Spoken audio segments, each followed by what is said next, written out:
ಎಲ್ರಿಗೂ ನಮಸ್ಕಾರ.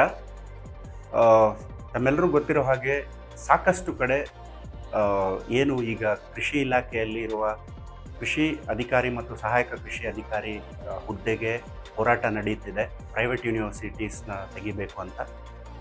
ಇದು ಎಷ್ಟು ಮಟ್ಟಿಗೆ ವ್ಯಾಲಿಡ್ ಅನ್ನೋದನ್ನು ನಾನು ಈ ಒಂದು ವಿಡಿಯೋ ಮುಖಾಂತರ ತಮ್ಮೆಲ್ಲರಿಗೆ ಜಸ್ಟಿಫೈ ಮಾಡ್ತೀನಿ. ಸೊ ಫಸ್ಟ್ ಆಫ್ ಆಲ್ ನೋಡಿ, ICR ಅನ್ನೋದೇನು ಅಂತ ನಾವು ತಿಳ್ಕೊಳ್ಬೇಕು. ಆಲ್ ಇಂಡಿಯಾ ಮಟ್ಟದಲ್ಲಿ, ಆಲ್ ಇಂಡಿಯಾ ಲೆವೆಲಲ್ಲಿ ಒಂದು ಆರ್ಗನೈಸೇಷನ್, ಒಂದು ಸೊಸೈಟಿ ಆಗಿರುತ್ತೆ.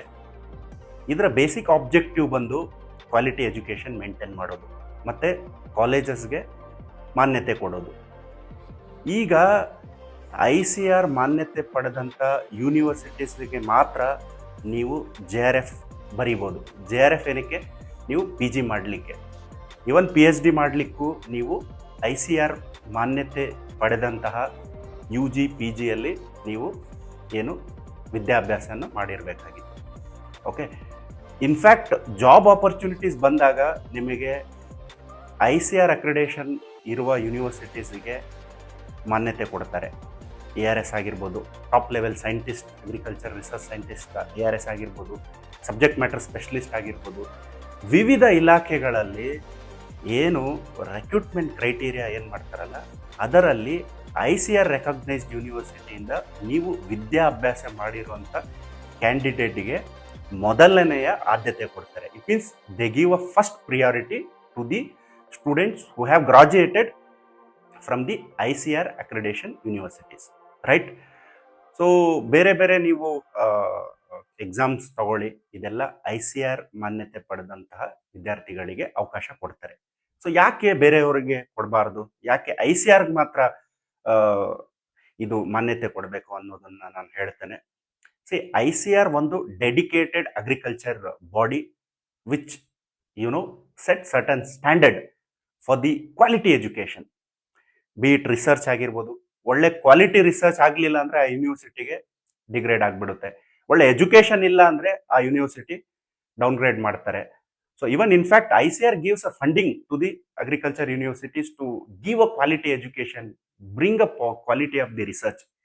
ಇದೆಲ್ಲ ICR ಮಾನ್ಯತೆ ಪಡೆದಂಥ ಯೂನಿವರ್ಸಿಟೀಸ್. ಎಕ್ಸಾಂಪಲ್ ಧಾರವಾಡ ಆಗಿರ್ಬೋದು, US ಬ್ಯಾಂಗ್ಳೂರ್ ಆಗಿರ್ಬೋದು, ರಾಯಚೂರು ಆಗಿರ್ಬೋದು, ಶಿವಮೊಗ್ಗ ಕ್ಯಾಂಪಸ್ ಆಗಿರ್ಬೋದು. ಇವೆಲ್ಲ ಕ್ರೈಟೀರಿಯಾ ಮೀಟ್ ಆಗುತ್ತೆ.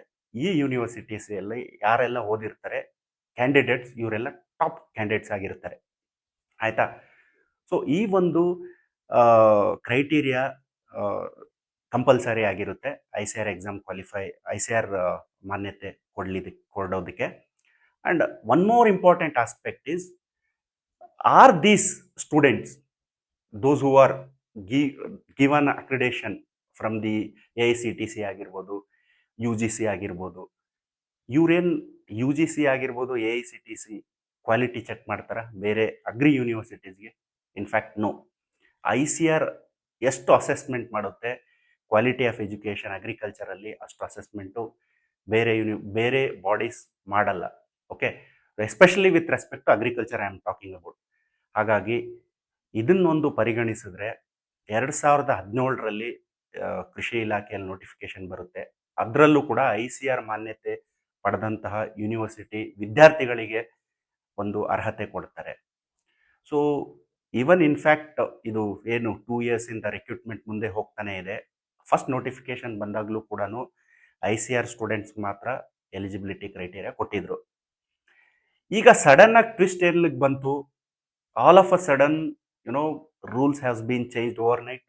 Rules has been changed and given a chance for the private universities. In fact, to be specific, not recognized by ICR. So ಅವ್ರಿಗೆ ಯಾಕೆ ಕೊಡಬಾರ್ದು? ಅಫ್ಕೋರ್ಸ್ ನಾನು give them, they have opportunity, you give them. Apart from the non technical ಅಲ್ಲಿ ಇದಾವೆ FDA, SDA, so many post where they can compete effectively. ಕೃಷಿ ಇಲಾಖೆಯಲ್ಲಿ SDA, FDA ಅವ್ರಿಗೆ reservation ಮಾಡಿ. So we are not telling, but when it comes to technical, agriculture ಇಲಾಖೆಯಲ್ಲಿ ಕೃಷಿ ಅಧಿಕಾರಿ ಆಗಿರ್ಬೋದು, ಸಹಾಯಕ ಕೃಷಿ ಅಧಿಕಾರಿ ಆಗಿರ್ಬೋದು, ಇವರು ICR ಮಾನ್ಯತೆ ಪಡೆದಂಥ ವಿಶ್ವವಿದ್ಯಾಲಯದ ವಿದ್ಯಾರ್ಥಿಗಳಿಗೆ ಮಾತ್ರ ಎಲಿಜಿಬಿಲಿಟಿ ಕೊಡೋದ್ರಿಂದ ಕ್ವಾಲಿಟಿ ಕೂಡ, ಗುಣಮಟ್ಟ ಕ್ವಾಲಿಟಿ ಕೂಡ ಬರುತ್ತೆ. ಫಾರ್ಮರ್ಸ್ಗೆ ಒಳ್ಳೆ ಸರ್ವಿಸ್ ಕೂಡ ಕೊಡೋ ಒಂದು ಸಾಧ್ಯತೆ ಇರುತ್ತೆ. ಇದೊಂದು ನನ್ನ ಪಾಯಿಂಟ್ ಆಗಿತ್ತು. ಎರಡನೇದು, ಯಾವುದೇ ಥರ ಎಕ್ಸ್ಪರ್ಟ್ ಕಮಿಟಿ ಕೂಡ ಇದ್ರ ಮೇಲೆ ಚರ್ಚೆ ಮಾಡಿಲ್ಲ.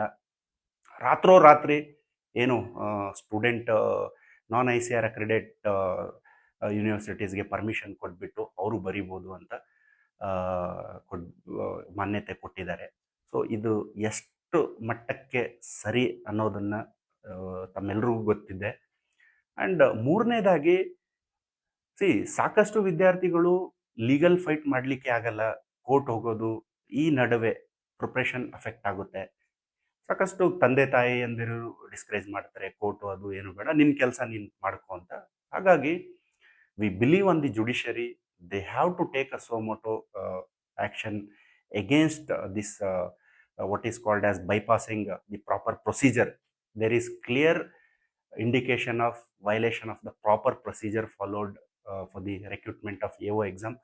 So this should be clearly visible from the actions. So I request the government to address this timely and keep a clarity for the students who are preparing, so that it will not affect mentally for them. So it's our appeal to the government and the honorable judiciary to take this issue and resolve at earliest. Thank you. Jai Hind, Jai Karnataka. Namaste.